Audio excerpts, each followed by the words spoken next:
자, 세 번째 주제 한번 얘기해 보겠습니다. 국민의힘 어제 나이연대설 나왔었는데요. 우리 그 얘기도 했었습니다. 나경원, 이철규, 당대표는 나경원, 비의원으로서 또 그다음에 원내대표는 친윤으로서 이철규. 이게 조합이 맞다. 뭐 이런 얘기 했었었는데 오늘 나경원 당선자 펄쩍펄쩍 뛰었습니다. 이거 아니다. 반박했습니다. 나 전당대회 나갈 생각도 없다. 이게 무슨 얘기입니까 도대체 이거는? 이 얘기는 누가 해주시겠습니까? 뭐 없으면 제가 하는데 제가 나경원 의원을 좀 알아요. 아 개인적으로 아세요? 친해요? 아니 뭐 제가 국회의원 할 때 원내대표 하더라고. 아 네네. 그때 개고생했어요. 왜요? 근데 아유 그때 문재인 대통령 지지율이 70%대입니다. 그때 원내대표 하는 일이 뭐가 되겠습니까? 국회의원, 국민의힘 의원들 다 뒤로 빠져 있지. 그때 새누리당 시절인가? 그래가지고 그래가지고 혼자 하다가 나중에 그게 원통해서 이준석 앞에서 눈물 흘린 거예요. 그때 너 뭐 하고 있다가 나한테 공격하냐. 그때 내가 그렇게 개고생했는데 이런 겁니다. 그리고 이제 그 대통령한테 여당이 되고 나가지고 정말 모멸감을 받고 전당대회 출마를 포기했던 사람이에요. 그러면 나는 이제 출마할 가능성이 없다고 보는 게 이제 와가지고 총선 패배하고 또 뭐 원내대표나 대표 맡아가지고 그지 처음부터 다시 하라는 얘기인데 이거는 내가 나 의원을 한 대여섯 번 인터뷰 해본 것 같은데 적어도 이 점에 대해서는 이 양반이 맺힌 게 있어요. 그때도 눈물 괜히 흘린 거 아니거든. 그래서 정부의 분위기가 좋았던 정권 초기에는 내가 맡을 의향이 있지만 이제부터 후반기 끝나는데 그때 새누리당 원내대표 할 때보다 더 비참한 자리요. 그래서 이걸 본인 입으로 너무 많이 얘기했기 때문에 네. 사실은 전당대회 나 고민한 적도 없다 이 말은 맞다. 맞는데 정치라는 게 어떤 겁니까? 본인이 뭘 하고 싶어서가 아니라 맨날 옆구리 찌르는 놈들 때문에 못 살아. 또 이제 여기저기서 옆구리 찌르거든. 꽃감마 타고 가시라고 뭐 얼마나 그러겠어요. 그러니까 그런 거 관리가 되느냐 문제지 본인 마음은 그렇게 없어요. 제가 좀 미안한 마음이 드는 게요. 어제 방송하면서 나이연대 이야기하길래 야 나경원은 이제 결국 굴복하고 권력으로 딸려 들어갔구나 네, 그때 이렇게 그랬잖아요. 내가 비판을 했거든요. 네. 죄송합니다. 미안합니다. 사과드릴게요. 안 한다는 거 확실해진 거예요? 아니요. 언론의 보도가 그렇게 돼서 오늘 당사자가 직접 나와서 정말로 이건 아니다. 봉창 두드리는 소리다. 뭐 이제 이렇게 이야기를 합니다. 네. 이 말은 뭡니까? 나는 아무 소리 안 하는데 너희들끼리 장난쳐서 언론에 뿌려가지고 나이 연대하는 것처럼 다 이야기를 해버렸고 내가 다 받은 것처럼 한 거 불쾌해 죽겠다 한 거 아니에요. 그럼 저도 그 내용을 언론 통해서 보고 비평을 했는데 오늘 보니까 잘못됐다. 그래서 김종대 의원 이야기 하신데 제가 좀 보태면 나경원 의원 잘 하셨습니다. 나는 이렇게 칭찬하고 싶죠. 여기에 빨려 들어가면 안 돼요. 본인이 만약에 서울시장을 하든 아니면 다음에 뭐 자기 대권을 생각을 하든 어떻게 하든 이거 지금 그렇게 수모를 당하고 눈물을 흘리면서 나왔다가 1년도 안 돼서 다시 시켜줄 테니까 너 당대표 하라. 그렇게 해서 다시 들어간다. 그런데 알고 보니까 다 짜고 치는 고추처럼 나이연대라고 누가 퍼뜨렸을 거 아닙니까? 모든 언론이 이제 나경원 당대표의 이철규 사무총장으로 썼어요. 여기에 빨려 들어가지 않은 거 천만다행입니다. 그렇게 하지 마십시오. 그리고 지금 이 상황을 누군가 뒤에서 배후에서 장난치고 있다. 이런 걸 생각하면 정말로 공작의 정치가 정말로 너무 많다. 이런 생각이 희선 쪽에서 나왔을 거예요.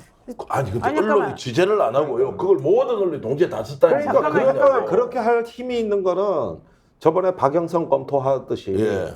그런 정도의 힘이라. 잠깐만. 지금 요점은 그러면 나이연대설은 누가 일부러 조작해서 흘린 것이고 절대 나경원 의원 당선자는 당대표 안 나온다. 이게 핵심이라는 겁니까? 오늘 당사자 이야기는 그렇잖아요. 아니요, 저는 아니, 그렇지 근데 않아요. 그래놓고 또 나중에 또 슬쩍 돌아오기도 하고 그러지 않나요? 물론 근데 그럼 또 그때 욕해야지. 어떻게 하겠어. 지금 사과했다가 다시 욕을 해야지.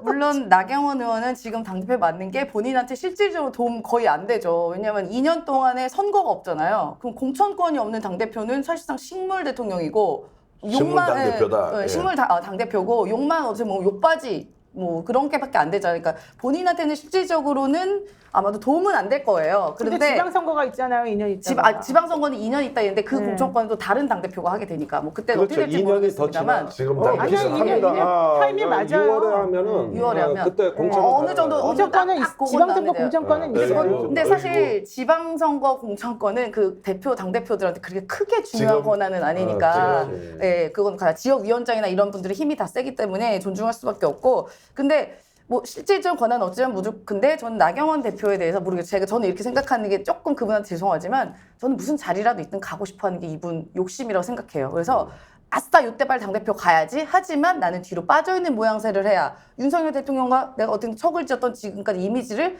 갖고 있을 수 있다라고 생각을 들고 왜 그러냐면은 우리가 이분을 믿을 수 없는 것이 지난번 당대표 선거 때 사실상 주저앉혀지려고 막 간당간당 할 때 뭐라고 이야기했냐면은 내가 그럴 리가 없다. 나는 끝까지 완주한다만 하시고 굉장히 결연한 의지를 보였어요. 그런데 웬걸 대통령이 몇 번 호출하고 나니까 바로 주저앉잖아요. 그래서 저는 그 당대표 하고 싶은 그 욕심 아직도 못 버렸다고 생각하고 그리고 어떻게 말했냐면 나 절대 안 해요 이게 아니야. 내가 꼭 해야 된다는 생각을 아직 하진 않았다. 뭐 이런 식으로 애매하게 말한단 말입니다. 뭐 이제 하진 않았다라는 이야기를 해요. 그럼 예를 들어서 본인이 막 내가 할게요 하는 것보다 막 너 아니면 안 돼, 당신 아니면 안 돼라는 그 추대의 모습으로 막 이렇게 꽃가마를 태워주면 이분은 언제든 할 수 있다.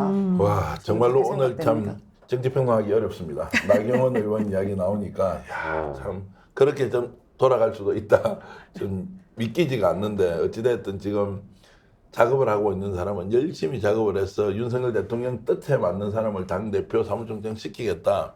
확고부동한 목표를 가지고 지금 뛰고 있다. 이게 막 곳곳에서 묻어나고요. 여기에서 막 깨춤을 추고 있는 데가요. 언론이에요. 언론이 사실 확인하지 않고 그냥 던져버리고 가고 그리고 내일 정말로 임세은 소장 얘기대로 나 의원이 실제 고민하고 있다 이렇게 하면 저 같은 사람은 평론했다고 또 떡대고요. 뭐 할 수 있는 게 없지. 취재가 실제로 아니 당연히 안 그런데 요즘 되니까. 매사가 그래요. 뭐 총리는 안 그랬습니까? 벌써 몇 번째입니까? 김부겸부터 시작해가지고 그리고 뭐 비서실장 안 그랬습니까?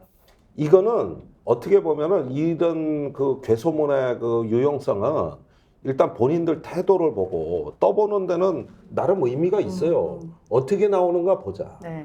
이러면서 하루짜리 이틀짜리 뉴스 막 만들어냅니다. 예. 그런데 어떻게 반응 나오는가 보고 싶거든. 그 정도로 자기 확신 없이 공적 라인이 아니라 비선 라인들의 헤게모니 경쟁을 방치해 놓으니까 이런 현상들이 나오는 겁니다. 이게. 야, 정말로 싸움에서 진 사람이 정치 세력이 민심을 이렇게 받아들이고 그래도 건재한 대통령을 만들어서 당까지 장악해 먹자. 야, 이런 나라에 정말 국민으로 사는 게 정말 자존심도 상하고요. 그럼 우리가 게임을 왜 해요? 경기에서 졌는데 부끄러워하잖아. 야, 그 전거 6대2로 진 거, 그 내 골 그거 아무것도 아니야. 마음만 먹으면 10골 넣을 수 있지. 이렇게 하면서 오히려 찐 놈이 더 큰 소리 쳐. 근데 그 경기에 대한 결정권은 그 관중들이 다 가지고 있단 말이에요. 네. 자, 그런데 이 문제는 대통령이 여당을 바라보는 시각은 국정의 동반자나 공론의 플랫폼으로서 여당을 바라보는 게 아니에요. 쟤들이 내 약점에 방탄을 제대로 하는 놈들이야, 안 하는 놈들이야. 이렇게 도구로 써먹는 식의 관점이란 말입니다. 그러면 당대표는 거기에 맞게 결정이 되는 겁니다. 그런 역할을 잘할 수 있는 대표냐 아니냐. 누구예요, 그럼 그런 사람이? 이제 저 간신들이야 줄로 섰으니까 많죠. 이철규 의원 요내건 아닙니까? 그러니까 이런 관점으로 여당을 본다. 이렇게 이 자체는 불변이고 그러나 그걸 하는데 여론 눈치는 봐야 되고 하니까 시나리오가 다양한 거지. 의외로 이 논리적 흐름은 간단해 보인단 말이에요. 그렇게 해서 이거는 이제 이 여당이 대통령의 액세서리로 전락하느냐. 그래도 현대 군주는 정당이라고 마키아벨리가 얘기하지 않았습니까? 그런 만큼 플랫폼 역할을 하느냐. 지금 갈림길에 있는 거예요. 이게. 그런데 알겠습니다. 지금 변화 조짐이 별로 안 보이는 거죠. 이게. 네, 자, 요 얘기도 한번 여쭤볼게요. 네. 그 국민의힘 싱크탱크 여의도 연구원이 이제 참패 분석을 해봤대요. 그랬더니 뭐 김종혁 이번에 이제 JTBC 계시다가 나갔던 분이죠. 조직부총장 고양병 이재명 조국보다 윤 대통령을 싫어하는 사람이 더 많더라. 참. 김재섭은 더더군다나 도봉갑에서 당선이 됐는데 중앙당에서 하라는 것하고 반대로 했더니 당선되더라. 이랬단 말이에요. 그리고 서지영이라고 부산 동네에서 당선된 사람은 이 민심을 좀 하루빨리 용산이 좀 알아줬으면 좋겠다. 우리말 전달도 안 된다. 이런 얘기를 했답니다. 이거는 무슨 시그널입니까? 이게 제대로 분석하는 거 맞아요. 더 싫어하니까 그러면은 저 국민의힘이 떨어졌고 네. 덜 싫어하니까 이재명 조국이 된 거예요. 그거 아니에요? 그렇게 국민들이 어리석습니까? 종합적으로 평가해서 정권 심판의 성격 그리고 이재명 조국이 뭔가 정권 견제하라 이렇게 제 눈에 읽히는데 기자하셨던 분이 이렇게 말씀하셨다는 게 제가 이해가 도저히 안 되고요. 그리고 뭐 이해가 되든 안 되든 지금 이걸 가지고 지금 그걸 어떻게 하고 있죠? 이렇게 냉정하게 평가하면 이게 지금 국정 운영에 반영이 되고 있냐고요. 대통령실이 바뀌냐고. 윤석열 대통령이 변화하고 있냐고요. 이게 아무것도 없습니다, 지금. 그런 상황에서 이렇게 뭐 하나마나한 그 분석 내놓으면 뭐합니까? 그럼 당대표는 윤석열 대통령 마음대로 지명할 거고 사무총장은 정해져 있는 걸로 원내대표 지금 그렇게 가는 걸로 지금 가지 않습니까? 그럼 뭐 끝난 거죠. 그래서 이거 뭐 평가할 건 뭐 있습니까? 평가하더라도 윤 대통령 뜻대로 국힘은 운영될 수밖에 없다. 그러면 이제 3년 동안 참느냐 아니면 그 사이에 다시 들고 일어나 싸우느냐. 양자택일이죠. 저는 그렇게 봅니다. 자, 그런데 이 김종혁 부총장의 발언은 생각보다는 세긴 셉니다. 이게 일단은 직설적으로 얘기했다는 게. 그래서 이재명 조국보다 윤이 더 싫다는 사람 많다. 와, 이거 사실 그 여당에서는 선을 넘은 발언인데 얼마나 맺혔으면 저럴까. 내가 이분하고 그 방송 토론 꽤 여러 번 했던 기억이 나요.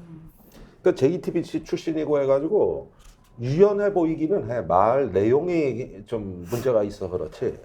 그래서 난 말이 좀 통하는 사람으로 이 사람을 평가한다고. 최고위원 할 때도 그랬어요. 근데 이 발언이 김경률 이후로는 최초로 들을 만한 발언이에요. 지금까지 총선 이후에 여당에서 김경률 이후로 내가 보기에 들을 만한 발언의 첫 번째가 난 이거라고 보고, 이렇게 간단명료 선명하고 직선적으로 얘기한 거는 근자에 들어와 처음 듣는 얘기예요. 스픽스는 말하는 언론입니다. 대세는 유튜브, 그중에서 스픽스. 좋아요, 댓글, 구독, 알림 설정. 여러분이 저희를 사랑해 주시고 우리가 여러분을 사랑하는 4가지 방법입니다.